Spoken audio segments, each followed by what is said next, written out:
가지고 보는 경우가 많은데 장축의 방향을 보면 이 사람들이 어느 절기에다 맞춘지가 정확히 보입니다. 그다음 두 번째, 이 고인돌이 탁자시킬 경우 이렇게 다리를 세우고 이렇게 고인돌을 세우잖아요. 이 통로를 통해서도 그 사람들의 계절을 알 수가 있어요. 자, 그 다음에 이 두 가지가 제일 중요해요. 그 다음에 고인돌과 고인돌 두 개를 연결하면 또 방향성이 나옵니다. 그걸 통해서 알 수 있는데 이게 실은 예수님 탄생하고도 굉장히 밀접한 관계가 있더라고요. 보니까 예를 들면 이 고인돌과 지금 장축이 동서로 되어 있잖아요. 네. 얘 같은 경우는요, 춘분하고 추분 때 일출일무를 만들어 놓은 거예요. 그러니까 제가 앞에 다리가 이렇게 돼 있는데 저기에서 동쪽에서 해가 떠가지고 서쪽으로 지게 되는데 저게 춘분하고 추분에다 맞춰 놓은 거예요. 그 다음에 이 고인돌의 장축이 120도로 틀어놓은 게 있어요. 요것은 동지에다 맞춘 거예요. 이게 동짓날 해가 떠가지고 그 방향. 120도에서 해가 떠가지고 240도로 지는 거죠. 아하. 그 다음에 세 번째는 하진날인데 하진날은 동북쪽이 60도로 장축이 놓여 있어요. 장축이 60도로 놓여 있고 그 60도에서 해가 떠가지고 300도로 지는 거예요. 이야. 이걸 제가 이제 패턴을 찾았어요, 겨우. 와. 우리 전 세계에서 제가 이게 처음으로 찾은 건데요. 와. 이게 300개를 조사해 보니까 이게 패턴이 나오더라고요. 그래서 왜 이런 각도인가 조사해 봤죠? 이게 왜 예수님하고 관련돼 있냐면 여기 다 아시겠지만 예수님 생신이 12월 25일은 아니라는 거 다 아시죠? 예. 뭐 이미 그건 영화의 중에도 캐톨릭 책만 대백과사전에 나와 있잖아요. 근데 거기에 보면은 왜 예수님 생일을 12월 25일로 했냐라는 게 나와요. 그게 페르시아의 미트라라는 종교 때문에 그렇습니다. 페르시아의 미트라 종교가 그날을 새해를 언제로 갔냐면 12월 22일 전후에 동짓날로 본 거예요. 그러니까 그때가 율리우스력으로 12월 25일이 동짓날입니다. 그래서 그날을 예수님 탄생일로 정해버린 거죠. 실제로는 아닌데도 불구하고. 그러면 왜 동짓날을 예수님 탄생일로 정했을까라고 보면 동짓날은 밤이 가장 긴 날입니다. 그리고 그 다음부터 낮의 길이가 조금씩 길어지거든요. 그래서 우리나라 사람들은 팥죽을 먹었던 거죠. 왜냐하면 팥죽의 색깔이 붉은색이었고 그 새알이 태양을 상징합니다. 태양이 점점점 선의 세계가 커진다라고 믿었던 거죠. 그래서 악의 세계는 가고 선의 세계가 오는 게 동짓날이었기 때문에 인류 보편적인 날, 동짓날은 바로 새해로 봤고 그날이 고려시대 때까지만 해도 새해라고 인정을 했습니다. 이게 조선시대 이후 오면서 나중에 이제 중국의 역법이나 이런 것들이 들어오면서 이제 바뀌게 되는데 여기에 관련된 게 예를 들면 모세가 출애굽을 할 때 문설주에다가 빨간 양피를 바르잖아요. 그 양피 바르는 의식이나 실은 동짓날 동짓팥죽을 먹는 날이랑 똑같은 의미입니다. 실은 태양과 의미가 있습니다. 근데 이건 교회 다니시니까 이거 부정하실지 모르겠지만 똑같은 의미거든요. 그래서 실은 고인돌 시대 이미 이 사람들은요 사계절을 구별을 다 했고요. 밤과 낮의 길이가 정확한 날까지 다 알고 있었습니다. 심지어는요 고창에 저게 이제 도산리 고인돌이 있는데 세계유산으로 지정 다리가 2개 있고 이렇게 저에 세웠습니다. 이날을 춘분하고 추분 플러스 마이너스 10일 전으로 오면은요 태양이 정확히 그 안에 들어오고 정확히 집니다. 그리고 난 다음에 도산리 고인돌이 있고요. 저기 한 6km, 7km 떨어진 데가 월암리 고인돌이 있고요. 만동 고인돌이 있고 저쪽에 보면 동촌 고인돌이 있는데 이 4개가 일직선으로 배치되어 있습니다. 정확히 일직선입니다. 그게 뭐냐면 춘분하고 추분 때 해가 뜨고 지는 길입니다. 근데 거기에다 고인돌을 배치를 해놨어요. 총 길이는요? 10km입니다. 10km가네. 그러니까 나스카 유적이 페루의 나스카 유적이 얘네들이 겨우 100m, 300m에다 새 한 마리 그려가지고 불가사리라고 했잖아요. 네. 여기는 그것보다 훨씬 더 넓게 해놨습니다. 10km.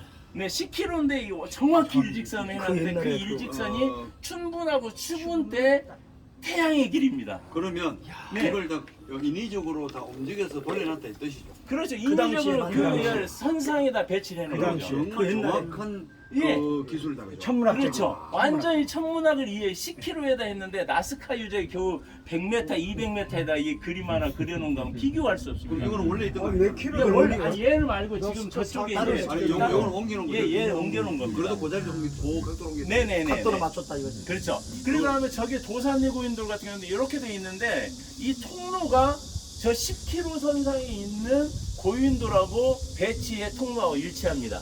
하하. 근데 더 재밌는 게 뭐냐면요.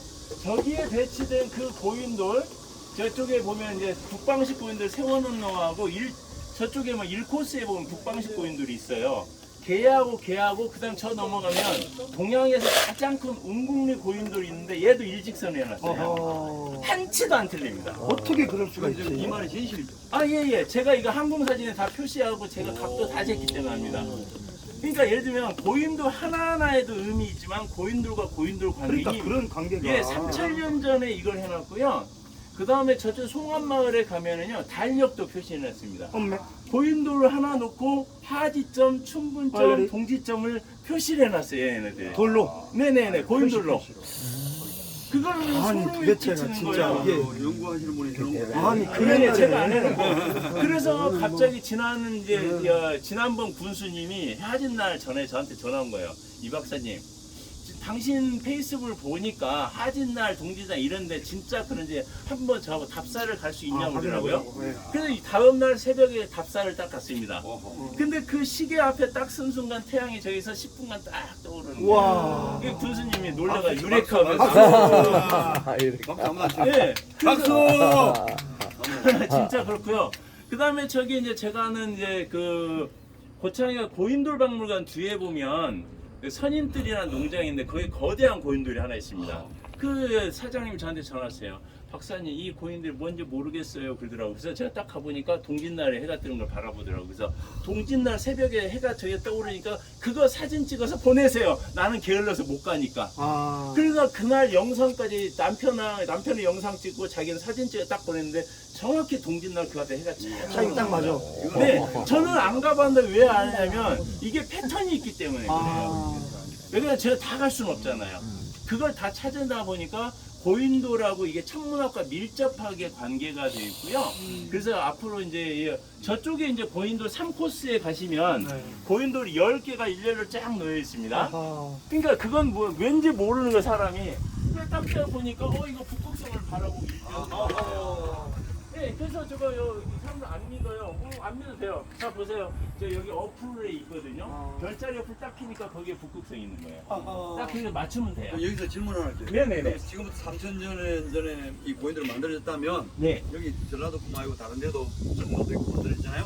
그러면 이게 자 우리나라 역사를 보면 요게 가야국 시대라고 말할 수 있는가요? 그러면? 아, 요것은 청동기 시대니까 그 전이요. 고조선 전인데 그렇죠. 고조선 전이에요. 이미. 어. 예, 전이고 이 고인돌의 패턴이 전국적으로 다 비슷하게 나타나요. 저 강화도 부근리 고인돌 혹시 가보셨나요?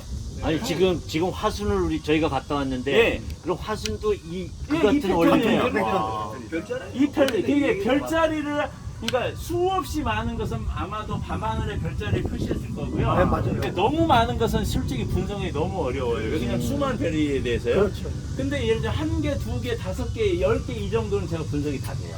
아하. 다 되고요. 그 다음에 이제 예를 들면 또 영광에 있는 어떤 영광의 군민신문에 한 기자가 전화 왔어요, 저한테. 아니, 박사님 논리라면 우리 영광에 고인돌 쫙 늘려 있는데 일렬로 돼 있는데 거기 좀 봐주세요. 해서 딱 갔죠. 딱 보니까 뭐야 이거 동짓날인데요? 동짓날 해가 저기서 떠올라요. 아하. 왜 그냥 120도 바라보더라고요.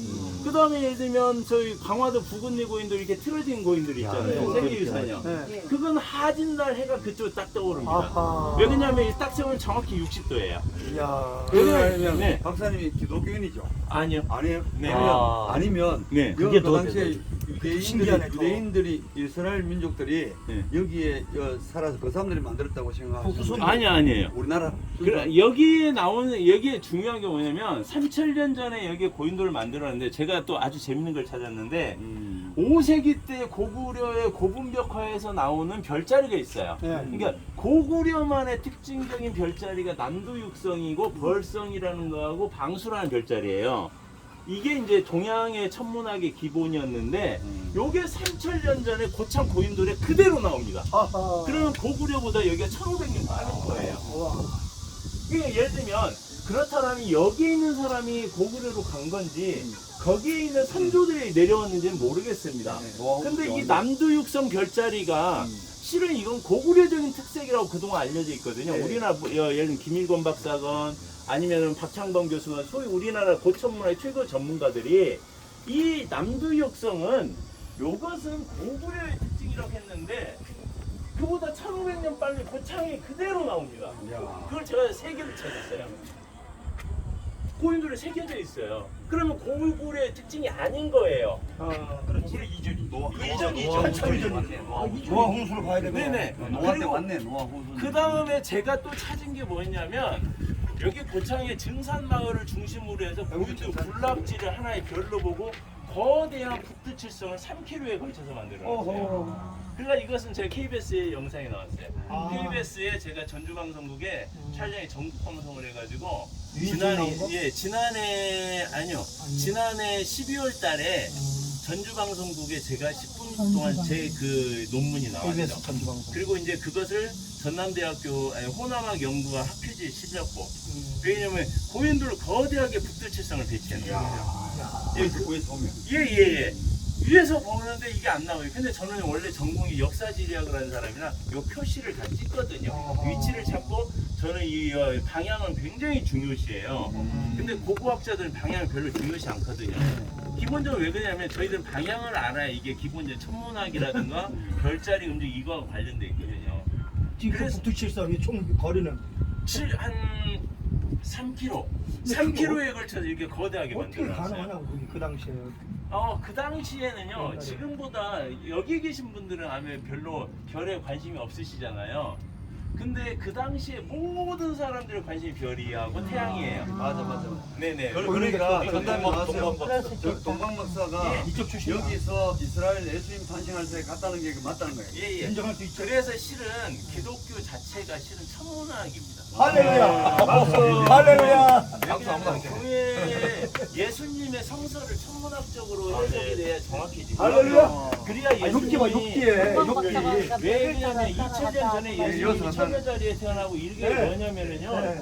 실은 이게 세차운동이에요. 아. 지구가 26,000년마다 북극성이 바뀌어요. 아하. 근데 그 26,000년 왜냐면 23.5도 기울어졌고 어느 때는 23.2도 이렇게 기울어짐이 달라지기 때문에 별자리도 달라지거든요. 아. 그러면서 예를 들면 이 북극성이 달라지게 되면 예를 들면 그 당시에 이 소위 말해서 그 기독교에서 갖고 있는 예수님이 태어나고 앞으로 재림 메시아가 네. 올 시기 이런 것들이 네. 별자리를 통해서 정해집니다. 아하. 실은요. 그래서 실은 저도 이제 그쪽까지는 저는 깊게 안 파서 예수님을 모르겠는데 자, 그 네. 마지막 하나 그러면 네. 성경에 욥기라고 있어요, 구약에. 네네네. 그게 지금으로부터 4,000년 전 거의 거의. 네네. 그러면 그 4,000년 전에 그때 글에 이미 하늘의 별자리에 대한 말씀들이 있거든요. 네네.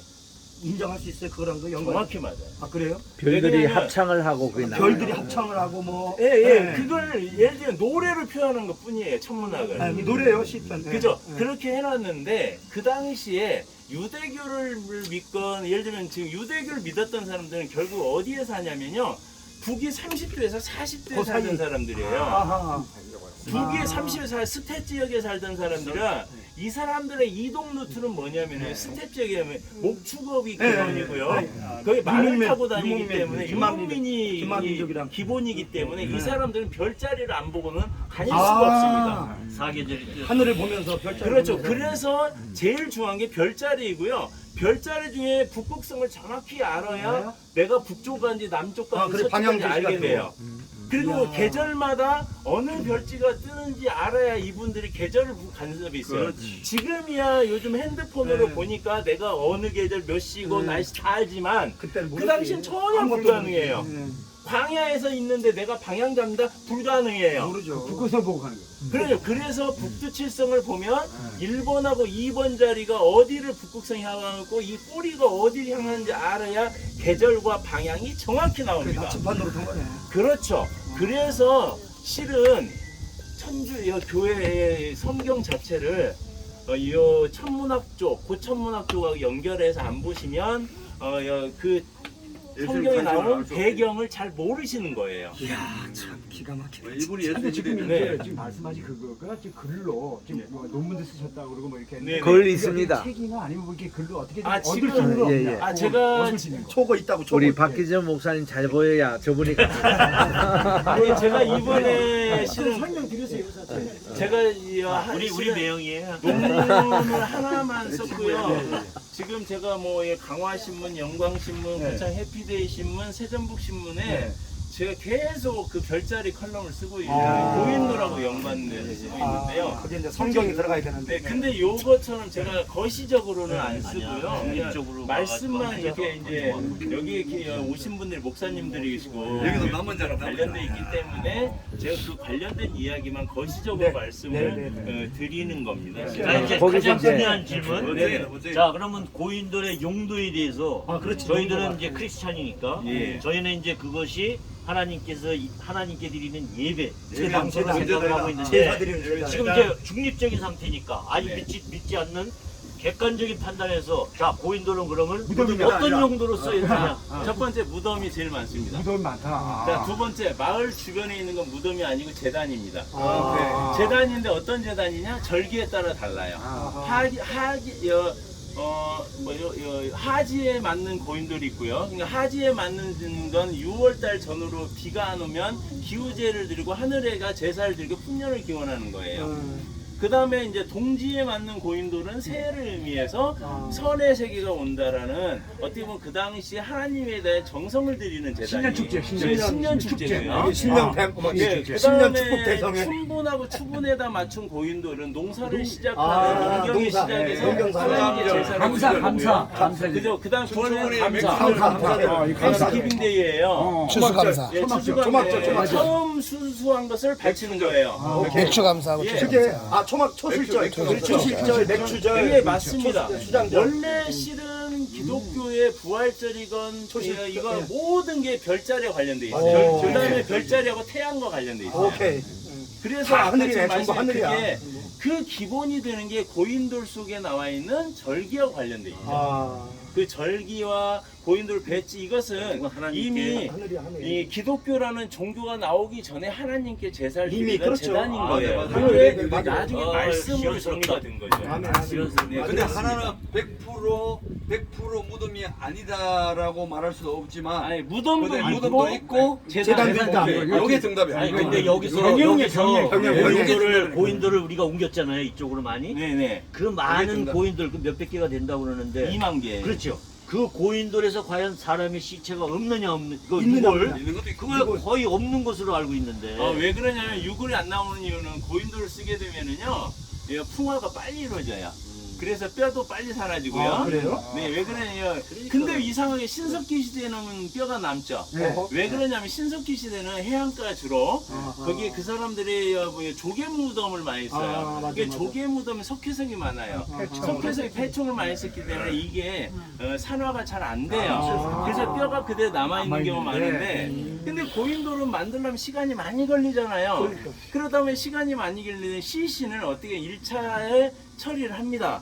그리고 나는 고인돌 이제 무덤방 만드는 거 돌을 다 옮겨놓은 다음에는 시신이 이미 부패가 되잖아요. 그래서 뼈만 추려다 놓아요. 근데 문제는 이 뼈만 추려서 이 돌칸에 놓다 보니까 무덤방의 크기하고는 아무 상관없이 되는 거예요. 그러네, 작은 근데 예를 들면 고고학자들은 이렇게 이야기해요. 무덤방에 작으면 아기가 들었다고 크면 어른인데 그거 거짓말이에요. 왜 그러냐면 사람이 그러면 저한테 어느 고고학자가 그러는 거예요. 아니 그럼 미리 죽기 전에 만들지 않냐. 그래서 제가 아니. 그럼 전쟁터 가는데 그렇지. 너 죽을 줄 알고 미리 만들어 놓으면 재수 5원 붙었다고 한다. 말이 안 되는 거예요. 그렇지. 왜 그러냐면 고인돌은 만들 때 시간이 엄청나게 걸립니다. 그렇죠. 그렇기 때문에 시신은 이미 부패하기 그러네. 때문에 뼈만 추리기 때문에 1차장 끝나고 쇄골장을 하고 2차장으로서 무덤을 쓰는 거예요. 그러겠다. 2차적인. 예, 그래서 무덤은 크지 않아도 돼요. 그러네.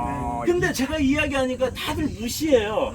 근데 상식으로 맞아요. 이야기하는데 상식이 안 통하는 게 한국어예요. 왜 그러냐면 아, 혹시 이병도가 이게 이런 얘기 안 했거든요. 혹시 요 질문 대목에서 우리 한국의 전통적으로 네.